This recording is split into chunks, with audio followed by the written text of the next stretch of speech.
नमस्कार दोस्तों, मेरा नाम है देवेंद्र और आप देख रहे हैं स्टडी का भंडार यूट्यूब चैनल। दोस्तों, आज हम कक्षा 9 की गणित प्रश्नावली 1.3 और संख्या पद्धति पार्ट 1 का भाग 4 करने जा रहे हैं।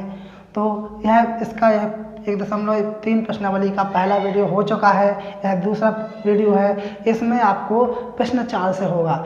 तो आपको इसमें 1.1 प्रश्नावली का पहला वीडियो नहीं मिला है तो उसका लिंक आपको वीडियो के आई बटन पर भी मिल जाएगा और साथ में वीडियो के डिस्क्रिप्शन में भी मिल जाएगा। तो दोस्तों, वीडियो में आगे बढ़ने से पहले आप सभी से निवेदन है कि दोस्तों इस वीडियो को लाइक कीजिए, अपने दोस्तों के साथ शेयर कीजिए और इस चैनल को सब्सक्राइब कर लीजिए ताकि आने वाले वीडियो की नोटिफिकेशन आपको सबसे पहले मिल सके।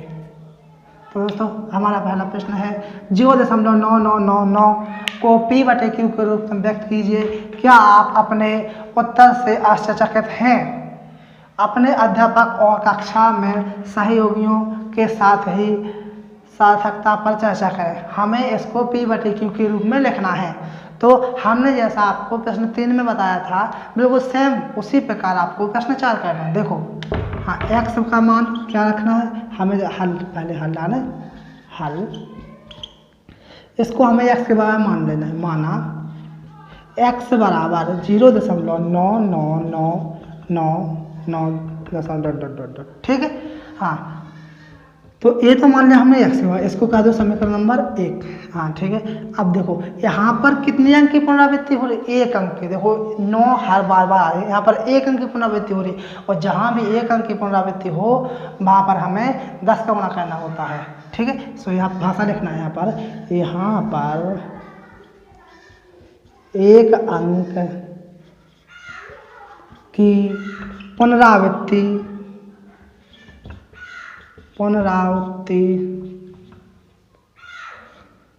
हो रही है 1 अंक की पुनरावृत्ति हो रही है। अतः दोनों ओर 10 का गुणा करने पर, दोनों ओर 10 का गुणा करने पर, ठीक है। तो हम दोनों ओर 10 का गुणा कर लेंगे तो x में 10 का गुणा और इस साइड 0.0999 में 10 का गुणा कर लेंगे। सॉरी, इसको हम आगे लग रहे हैं। ठीक है, 0.10 999 ठीक है। हाँ, 10 का गुणा x में 10x और यहाँ पर 10 का गुणा इसमें हो गया। तो देखो 1 0 तो 1 अंक आ गया, 1 अंक आगे आ गया और फिर आगे 9999 ठीक है। हाँ, अब 10x हो गए, वही हो गया। इसको कह दो समीकरण नंबर 2। अब लिख दो यहाँ पर समीकरण 1 व समीकरण 2 से। समीकरण 2 में से हमें 1 को घटा, समीकरण 2 माइनस समीकरण 1, मतलब हमें समीकरण 2 में से समीकरण 1 को घटाना है। अब 10x में से, अब देखो बराबर इस साइड जो है वो इस साइड वाले से घटेंगे और जो इस साइड है वो इस साइड वाले से घटेंगे। अब 10x में से x गया, 10x माइनस x बराबर 9.999, हमने 3 लिख लिया। ठीक है, माइनस 0.999 3 बार लिखेंगे 999। ठीक है, 10x में से 1x गया तो कितने बचे? 9x बचे। ठीक है, और यहाँ पर इसमें से घटा तो 9 में से 9 गया 0, 9 में से 9 गया 0, 9 में से 9 गया 0, फिर दशमलव का दशमलव और 9 में से 0 गया तो 9 ही आएंगे। ठीक है, अब उसको लिखो यहाँ पर 9x प्लस 9x बराबर 9 है। ठीक, तो 9 जो है जो कहाँ आएगा? बटे गुणा की संख्या बटे में आती है, x बराबर 9/9। हाँ, अब x 9 का भाग 9 में देंगे कितना आ गया?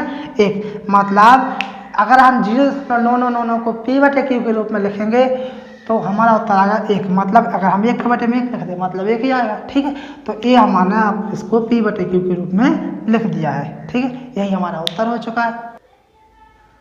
क्वेश्चन 5, 1/17 को दशमलव के साथ में अंकों की पुनरावृत्ति खंड में अंकों की अधिकतम संख्या क्या हो सकती है? अपने उत्तर की जांच करने के लिए विभाजन क्रिया को कीजिए।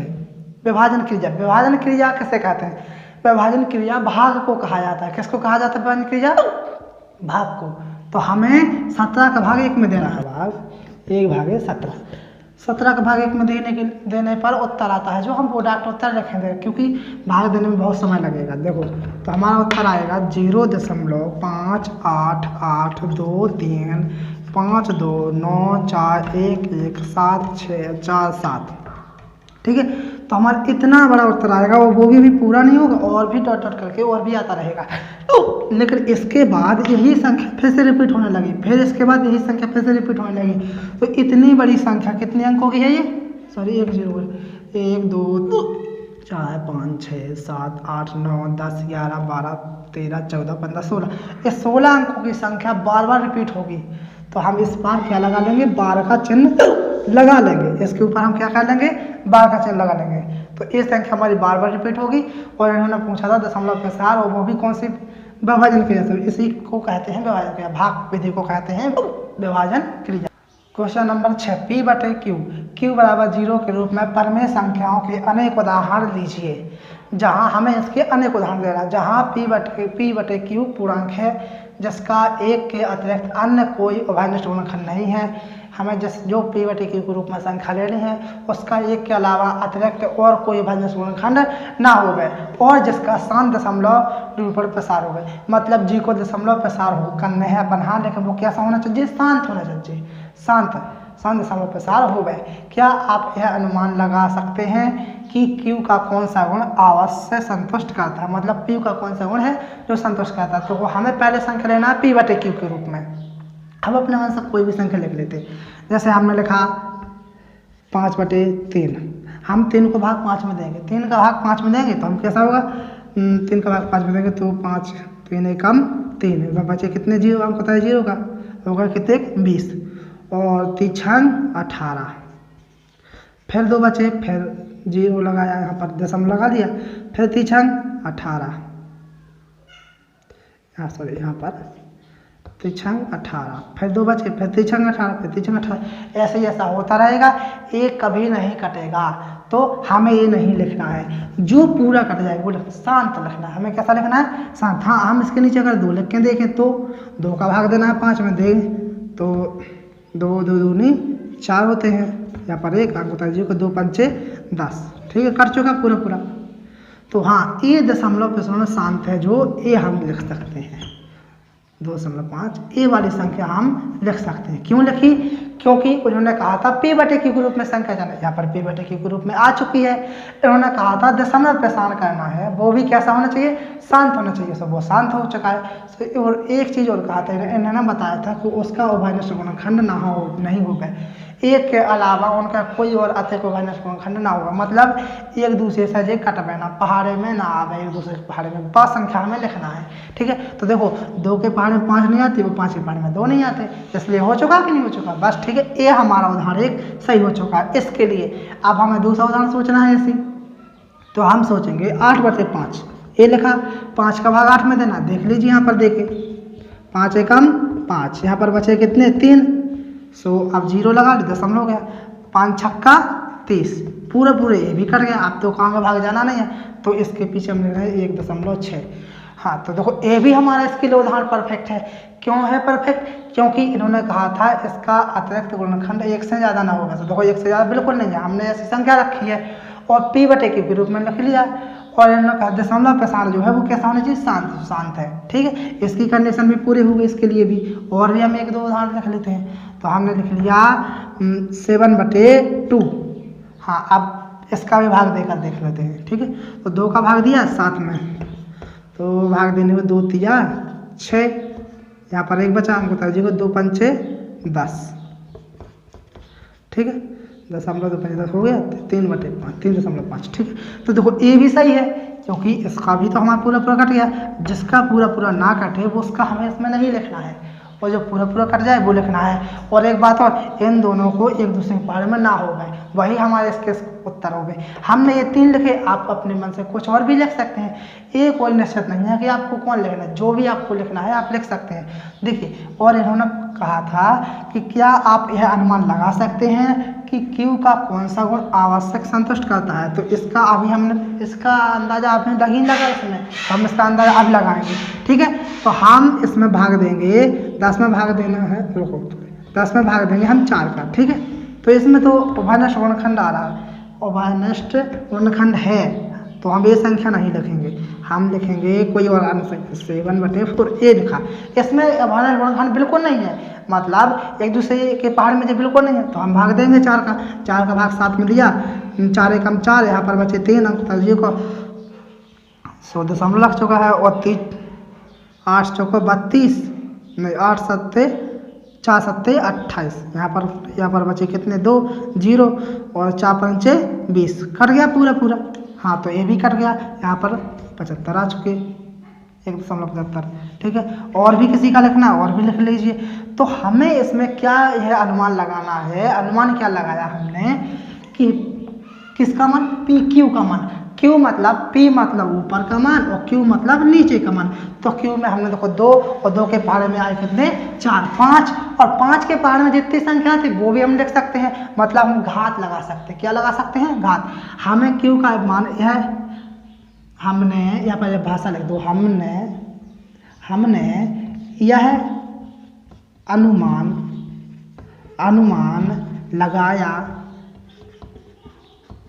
लगाया है कि क्यू, हमने यह अनुमान लगाया है कि 2 पे घाते m और 5 पे घाते n का गुण संतुष्ट करता है। ठीक, ये गुण इसमें संतुष्ट है। क्यों करता है, क्योंकि हम 2 के ऊपर कोई भी घात लगा लें, हमारा नीचे और ऊपर अपने मन से जो संख्या लिखना है लिख लीजिए। बस हाँ एक बात याद रखना है कि इन दोनों को पहाड़ा में एक सी संख्या ना आती हो, बस। ठीक है, और 5 के ऊपर भी कोई भी घात लगा करके उसकी, जैसे हम यहाँ पर 2 घात लगाएंगे तो 55, 25 का भाग हम 7 में देंगे अगर, तो भी हमारा दशमलव प्रसारण सही होगा, तब भी यहाँ पर शांत आएगा। शांत आना जरूरी है, अगर शांत ना आए वो संख्या इसका उत्तर नहीं होगा। क्वेश्चन नंबर 7, ऐसी 3 संख्या लिखिए जिनका दशमलव प्रसार अनासानी ना आती हो। मतलब हमें इसमें 3 संख्या लिखना है और जिनका उत्तर दशमलव प्रसार, तो हमें उनका केवल दशमलव प्रसार ही लिखना है, उनकी अनासनी आवृत्ति हो, मतलब वो शांत ना हो गए, मतलब वो संख्या बार बार आती रिपीट होती रहे। तो देखो 0.99999, ये संख्या कभी नहीं रुकेगी, हमेशा आती रहेगी। ठीक है, तो इसका ये दशमलव प्रसार हो चुका है। हम और भी लिख लेते हैं, 0. लिख लिया 47, तो 47 ये आते रहेंगे। ठीक है, 2 हो चुकी, एक और लिखना है तो हम लिख सकते हैं 0.001, अब फिर 0.001, फिर 001, ये भी हमारी कैसी है, अनासनी नावत है, मतलब ये संख्या रुक नहीं रही, कहीं नहीं रुकेगी, ये ऐसी चलती रहेगी। ठीक है, तो ये इसकी तीनों खान हमने दे दी।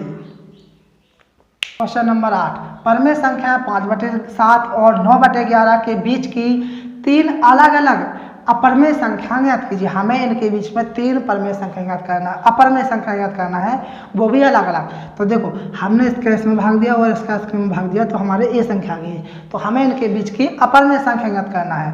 तो ठीक है, तो हम लिखेंगे अपरमेय संख्या, हमें थोड़ा दिमाग लगाना है कि 71 के बाद में कौन सी संख्या ऐसी होगी जो बार बार रिपीट होती है, तो वो होगी हमारी 75। 0.75 आ जाएंगे, फिर 0 आ जाएगा, फिर 75 आ जाएंगे, फिर 00 आएंगे, फिर 75 आ जाएंगे, फिर 00 आएंगे, फिर 75 आ जाएंगे, फिर 00 आएंगे। इसी प्रकार ये संख्या, हमारी संख्या जो है वो रिपीट होती रहेगी। ठीक है, तो ये संख्या जो रिपीट हो रही है ये अपरमेय संख्या हो चुकी है हमारी। कितनी चाहिए, 3 चाहिए, तो 1 तो हो गई। हम इसी प्रकार 76 रखेंगे, 0.76, फिर 7600, फिर 7600 आएंगे, फिर 7640 हो जाएंगे। इसी प्रकार हो जाएगी संख्या। अब एक संख्या हो 0.80 में 00 हो जाएंगे, फिर 8 के फिर 00 हो जाएंगे, फिर 8 के बाद 40 हो जाएंगे। इसी प्रकार डॉट ये भी चलती रहेगी। ठीक है, तो ये 3 हो गई हमारी अपरमेय संख्याएं। क्वेश्चन 9, बताइए कि निम्नलिखित संख्याओं में कौन कौन संख्याएं परमेय और कौन कौन अपरमेय हैं। हाँ, हमें इन जो 5 संख्याएं दी गई हैं इनमें से बताना है कि कौन कौन संख्या परमेय है और कौन कौन संख्या अपरमेय है। तो देखो ये हमारे नोट में लिखी है, लेकिन 23 का वर्गमूल नहीं होता है, इसलिए हमारी ये जो संख्या है वो हो जाएगी अपरमेय संख्या। अपरमेय संख्या, ठीक है। हाँ, रूट 225 के वर्गमूल होता है कितना होता है 15 होता है, इसलिए ये संख्या हो गई हमारी परिमेय संख्या। हाँ, 0.3796। हाँ, ये हमारी जो संख्या है देखो इसमें पीछे डॉट नहीं लगा, मतलब ये जो संख्या है वो कैसी है, शांत है। ये संख्या कैसी है, शांत है, दशमलव प्रसारण इसका शांत है। तो जो जिसका भी दशमलव प्रसारण शांत हो वो हमारी परिमेय संख्या कहलाती है, और इसका दशमलव प्रसारण शांत नहीं है, इसलिए ये कैसी हो गई, अपरिमेय। इसका भी दशमलव प्रसारण शांत नहीं है, इसलिए ये कैसी हो गई, अपरिमेय हो गई। तो दोस्तों इसी प्रकार हमारे प्रश्न 1.3 के 9 सवाल पूरे हो चुके हैं। तो दोस्तों वीडियो अगर आपको अच्छा लगा तो प्लीज़ इस वीडियो को लाइक कर दीजिए, चैनल को सब्सक्राइब कर लीजिए, ताकि आगे हम जो वीडियो अपलोड करेंगे उसकी नोटिफिकेशन आपको सबसे पहले मिल सके।